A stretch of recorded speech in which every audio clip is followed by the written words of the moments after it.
Yo quería empezar diciendo que ahora que socialmente se dice eso de que el profesorado es un colectivo quemado, esta asamblea de hoy sería justo la demostración palpable de todo lo contrario.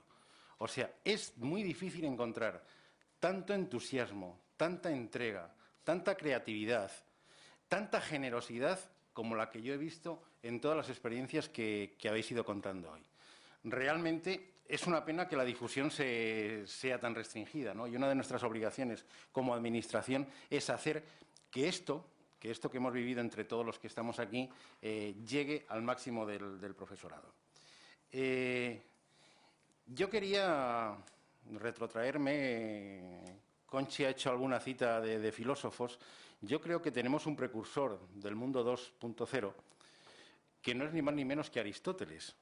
Descubrí una cita que yo la utilizaba en mis programaciones de aula, porque Aristóteles decía: el mejor modo de aprender es haciendo.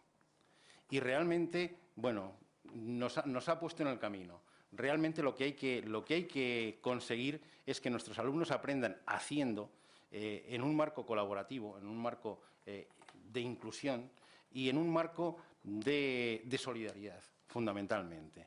Pero también hay que conseguir que los profesores enseñemos y aprendamos haciendo. Es decir, desde la práctica. Y yo quería hacer una reflexión. Voy a poner luego algunos puntos negros de cosas que yo he echado en falta hoy. Voy a hacer una reflexión sobre vuestro papel, sobre el papel de las vanguardias tecnológicas. Yo creo que el papel de las vanguardias tecnológicas es el de una actuación como catalizadores de un colectivo, que seamos serios. Los datos que apuntaba Juan son reales. No podemos pensar que estamos en la escuela 2.0, ni siquiera en las aulas 1.0, como decía César. Yo creo que en un porcentaje muy alto vivimos una institución escolar del siglo XIX, con estrategias comunicativas, con estrategias de enseñanza propias de hace 150 años, en que el profesor es una figura autoritaria, la comunicación es unidireccional, y donde realmente los planos de encuentro entre profesor y alumno, pues bueno, se reducen a un seguimiento dirigido y mediatizado muchas veces por herramientas tan cerradas y tan poco ágiles como pueden ser los libros de texto, ¿no? Yo quería haceros un emplazamiento. Vosotros sí que tenéis la capacidad de actuar como una mancha de aceite.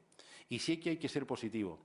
Una mancha de aceite, una pequeña mancha de aceite, es capaz de impregnar un papel muy grande. Todo el mundo que ha comido una ensalada y le ha caído una mancha de aceite en un periódico, en un tal, habrá comprobado la capacidad de expansión y de difusión que tiene el dichoso líquido. Pues yo creo que nosotros debemos jugar ese papel. Y el problema es, bueno, ¿cómo se juega? Se puede jugar desde muchos puntos de vista, y yo creo que las administraciones educativas tenemos una responsabilidad que queremos compartir con vosotros. La primera manera, y estamos en un proyecto que queremos llevar adelante y para el que ya os emplazo y os pido vuestra colaboración, es que en las páginas del ISFTIC haya una sección de buenas prácticas. Muchos compañeros nuestros realmente aprenden viendo, mediante un proceso de mimetismo puro y duro, viendo lo que se ha hecho en otros sitios y diciendo: caramba, yo soy capaz de hacer algo parecido. Y muchas veces caemos en el error de ocultar esa información, de no hacerla lo suficientemente visible, ¿no? Desde aquí ya os digo que las páginas del ISFTI contarán en el plazo más breve posible con esta sección de buenas prácticas, en las que, para empezar, yo quería recoger todas las que nos habéis contado hoy aquí. Así que seréis los pioneros de esa sección y los socios fundadores, ¿no? Pero la obligación como Administración va un poco más allá. Y yo quería hacer una reflexión. Por primera vez vamos a tener un marco legal en que la formación inicial del profesorado va a contemplar como una competencia exigible para los futuros profesores la competencia digital y audiovisual, contemplada como un punto específico, como uno de los objetivos a cubrir en los futuros grados y en el máster de secundaria para los futuros profesores de infantil, primaria y secundaria. Y yo creo que ha sido un empeño del Ministerio el incluir ese punto como un punto específico bueno, aparte de los conocimientos científicos de la materia, etcétera, un punto genérico, uno de los pocos puntos genéricos que se contempla como una competencia exigida va a ser el de ese dominio digital. Por una razón muy sencilla, porque las aulas no pueden estar de espaldas a la realidad social. Y estamos demasiado acostumbrados a vivir en aulas cerradas, en aulas sin ventanas, en las que realmente el profesor y los alumnos se mueven en una especie de universo isla, un universo que no tiene nada que ver ni con el contexto, ni con el entorno, ni con la realidad social en la que se está produciendo el proceso de enseñanza-aprendizaje. Y eso es lo que tenemos que romper.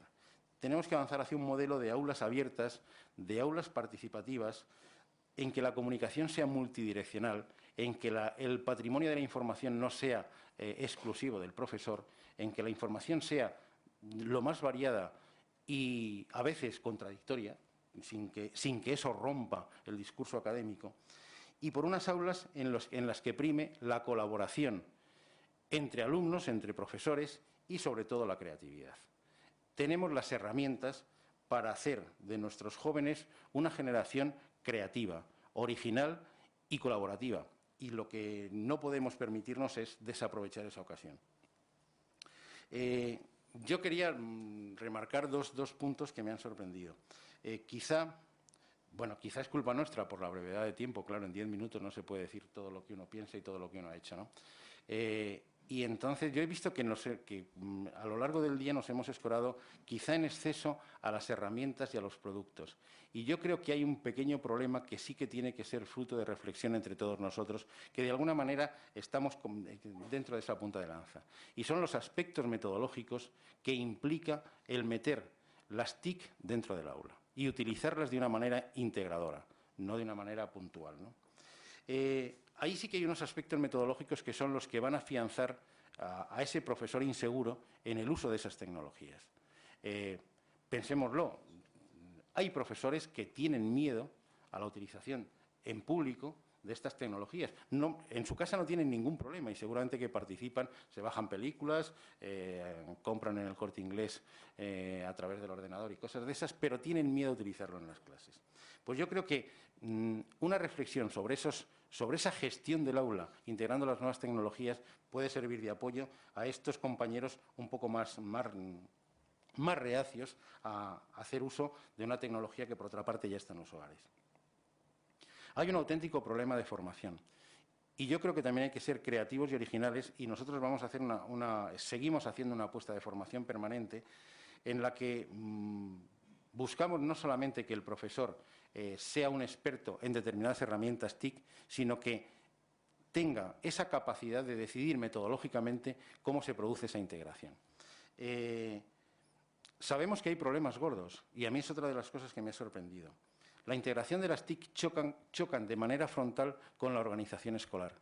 Tenemos una organización escolar que es la primera manifestación de esa herencia decimonónica.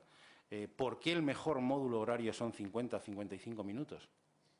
¿Por qué no 1 hora y 20 minutos? ¿Por qué esa organización tan rígida, tan seria, tan estricta, en que detrás del profesor de matemáticas tiene que ir el de física cuando suena el timbre? Cuando suena un timbre, curiosamente. ¿Por qué no se comparten espacios? Tenemos que reflexionar que esa organización también, de alguna manera, la tenemos que cambiar. Tenemos que cambiar la organización y tenemos que cambiar la manera de vernos a nosotros mismos, el rol del profesor. El rol del profesor en el siglo XXI no puede ser el del virtuoso de una herramienta musical. Tiene que ser más el del dinamizador o el del director de orquesta. Tenemos que conseguir que en nuestras aulas suene buena música, y eso no significa que nosotros toquemos todos los instrumentos, sino que dejemos a los alumnos tocar y que a lo sumo pues, pongamos un poco de orden cuando se produzcan algunos sonidos un poco estridentes, ¿no? Y la última reflexión que yo quiero hacer es acerca de la generosidad y del altruismo de todos vosotros. Porque no sé si os estáis dando cuenta de que estamos asistiendo a una ruptura espaciotemporal del concepto de aula. Quiero decir, estamos prolongando las aulas más allá del espacio físico en el que se produce la reunión física de profesor y alumno, y lo estamos prolongando en el tiempo, pero lo estamos prolongando en nuestro tiempo de ocio. Yo he descubierto que muchos de vosotros habéis dicho, yo cuando llego a casa miro exactamente lo que tal.